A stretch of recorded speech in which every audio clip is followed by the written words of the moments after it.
Thank you, Jose, for the introduction and the kind words. Honorable Consul General of the Federal Republic of Germany, Honorable Member of Parliament, Professor Gowda, Professor Lehman, other dignitaries who were on the dais with me, friends and dignitaries in the hall. Good morning to everyone. Like Jose introduced, we are a large advisory firm. We're a global Fortune 500 firm, and we are already engaged with the Indian government on advising on some of the smart city initiatives that are taking place across the country. The speakers before me have very clearly articulated what smart cities should entail and what smart cities typically comprise of, and hence I will not want to repeat what they've already highlighted. But from our perspective, from CBRE's perspective, we are looking at smart cities on broadly 8 themes, right? Smart cities need to be connected, they need to be secure, they need to provide security to their citizens, they need to allow for inclusive growth, they need to be innovative, they need to foster innovation in public spaces, they need to, of course, take care of the environment and be sustainable. They have to bring in a lot of transparency in the way activities are undertaken and how the government initiates and undertakes a lot of improvements in each of these cities. They have to be participative, with the general public being included in a lot of decision making. The Honorable Consul General spoke about Hamburg. So a lot of initiatives that the government take can involve public opinion. And of course, there has to be a very, very strong case for communication. There has to be two-way communication between the urban local bodies, the state government, the central government, and all the other stakeholders who are involved in the smart city development. So these 8 pillars, according to us, are the key to success, or the recipe for success, in smart cities in India. Now, I understand that this is the inaugural session. We have a 2-day program, and there are dedicated panels following this session who will talk on water management, waste management, power, mobility solutions, etc., etc. So, I would not go into the specifics of this because you'll hear a lot about that in each of those panels.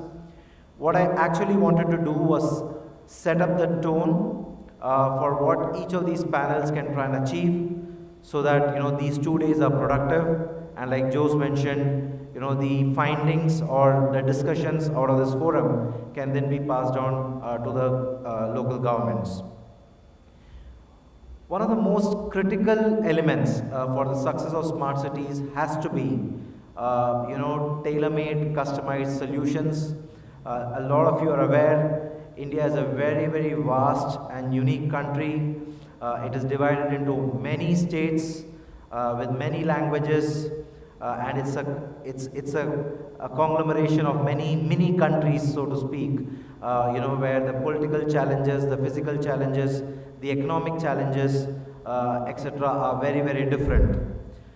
I was reading somewhere that basic utilities are still to reach 100% of the public population. So 60% of Indian urban population has access to good drinking water, and only about a third of the urban population has access to proper sewerage systems, right? And we are already talking about taking a phenomenal leap and calling ourselves smart, right? So these smart solutions have to integrate the physical challenges that these cities face and the wide gap between the economic prosperity of its citizens.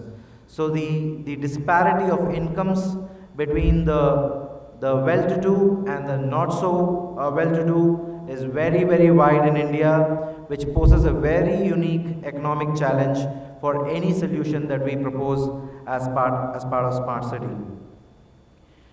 Every smart city in India, and of course, like Dheeraj highlighted, there are 100 smart cities that have already been identified. There might be a few more in the coming years. And every smart city has proposed plans both for retrofitting its existing spaces, which means improvement and development of its existing infrastructure and utilities, and they are talking about greenfield projects, which will be area-based developments where new cities are likely to be introduced, which are likely to be much smarter than their original core cities. So what is important for for us to arrive at in the next 2 days is to make sure that the solutions are unique to each city. They allow for enough retrofitting to happen, as well as they allow for enough greenfield project development to happen. What is very important, and where we have been helping a lot of state governments, we are, for your information, working with the government of Chhattisgarh, we are working with the government of Punjab, we are working with the government of Maharashtra on certain smart city initiatives in specific locations. And one of the key areas where we find that government requires a lot of support and assistance is to understand the needs of their population. And it's not the immediate needs are visible, immediate needs are identifiable, and they are addressable. What is very important is that this initiative is not supposed to be short or medium term. Any initiatives that are being taken need to be long term in nature. So for the state governments and the public bodies to understand what citizens require over the next 10, 20 years and how things are going to change, of course, technology is a great change agent. Dheeraj highlighted with his 2 videos how technology is going to impact our lives as we move forward and how everything is going to get smart and connected. But we also need to imbibe the aspirations of the general public. Apart from technology, what else do they want? What else can improve their quality of life? What else can improve their social security? What else can help them build communities? What else can help them bring ideas to the table and collaborate closer with the government? So this is extremely important, and this is an area where we've been helping various state governments, as I mentioned. So if there is some thought that this conference can throw up in terms of what is required apart from technology over the next 10 to 20 years, to make these cities smarter in the holistic sense. Every solution that each of these smart cities is likely to have needs to be unique. It has to have India at heart, because India has many cultural eccentricities, but at the same time, we are at the cutting edge of technology as well. We are known globally to be thought leaders when it comes to technology and innovation, and hence, while we keep India at heart, we need to be global in our vision, and that needs to get integrated in each of our smart city solutions. So this is one aspect in terms of providing unique solutions. What is that we can propose to the governments and the various bodies? The second aspect is how do we create robust business models for these solutions to remain relevant over a longer period of time? How are these going to be implemented, these ideas going to be implemented? And if you look at the Smart City Challenge, every city has submitted various proposals to the central government based on which they've got shortlisted, right? And they have multiple initiatives that have been highlighted as part of their Smart City Challenge reports. Now, what becomes very important is how do we prioritize these initiatives? How do we streamline these initiatives? How do we make these initiatives cohesive in nature? And how do these business initiatives remain sustainable over a longer period of time, both financially, economically, as well as stay relevant in the context? So these business models become extremely important to be built so that we are not again looking at a short-term interplay, and this needs to again look at a 20-year time horizon. The third most important aspect which the conference also will have to throw light on, apart from the challenges that we are tackling, is how are these initiatives going to be funded? Funding is a major challenge. There are a lot of ideas on the table, there's a lot of intent on the table, but this intent and these ideas need to be executed, and for execution, of course, there's a lot of funding that's required. Every state government and every city who has participated in the Smart City Challenge has come up with innovative funding and financing solutions.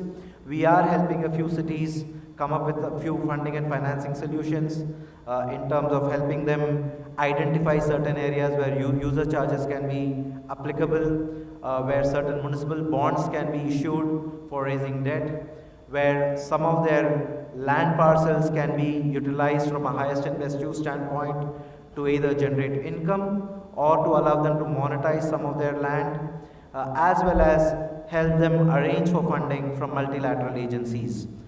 So funding is extremely critical, and hence any initiative that we are talking about as part of this conference need to have a focus on how innovative funding techniques can be utilized to make sure that the resources are applied efficiently.